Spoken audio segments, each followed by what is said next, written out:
அனைவருக்கும் ஸ்ரீ பேச்சியம்மன் ஜோதிட ஆராய்ச்சி நிலையத்தின் சார்பாக வணக்கங்களை தெரிவித்துக் கொள்கிறோம். இன்று பெரும்பாலானவர்கள் கடன் பிரச்சனையில் சிக்கிக் கொண்டிருக்கிறார்கள். அந்த கடன் பிரச்சனையிலிருந்து எவ்வாறு வெளியில் வருவதென்று தெரியாமல் தவித்துக் கொண்டிருக்கிறார்கள். இந்த நவராத்திரியான 9 நாட்களும் இந்த கடன் பிரச்சனை தீர்வதற்கு மிக அருமையான நாட்களாகும். இந்த 9 நாட்களில் சில எளிய பரிகாரம் மூலம், அதாவது வீட்டிலேயே தீபம் போடுவதன் மூலம் இந்த கடன் பிரச்சனையிலிருந்து நாம் எளிதாக வெளியில் வந்து விடலாம். அடுத்த நவராத்திரிக்குள் நம் கடன் பிரச்சனை அனைத்தும் தீர்ந்துவிடும். நவராத்திரியான 9 நாட்களும் 3 நாட்களாக பிரித்து, அதாவது முதல் 3 நாட்கள் துர்க்கைக்கும், அடுத்த 3 நாட்கள் மகாலட்சுமிக்கும், கடைசி 3 நாட்கள் சரஸ்வதிக்கும் உகந்த நாட்களாகும்.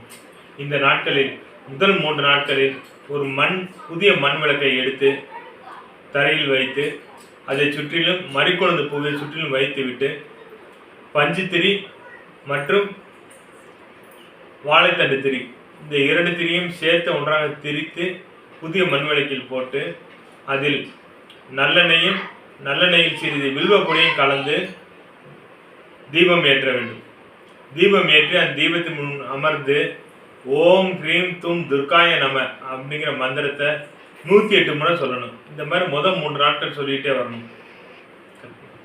மாலை 5:30 மணியிலிருந்து 6:30 மணிக்குள் தீபம் ஏற்ற வேண்டும்.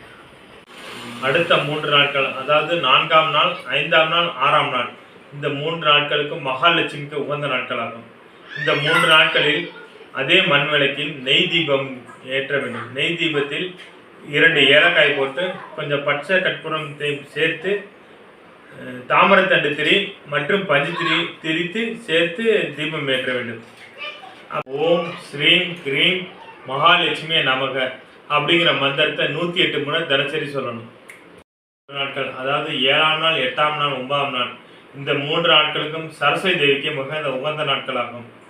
இந்த 3 நாட்களில் அதே மண் விளக்கில் இழுப்ப எண்ணெய் ஊற்றி சிறிது வெள்ளை கல்கண்டை போட்டு பஞ்சுத்திரி மூலம் தீபம் ஏற்ற வேண்டும். அப்பொழுது ஓம் ஐம் ஸ்ரீம் சரஸ்வதி நமக அப்படிங்கிற மந்திரத்தை சொல்லணும். இந்த 3 தெய்வத்தை வணங்குவதன் மூலம் நாம் நம் பிரச்சனையிலிருந்து விரைவில் விடுபட்டு வெளியில் வருவோம்.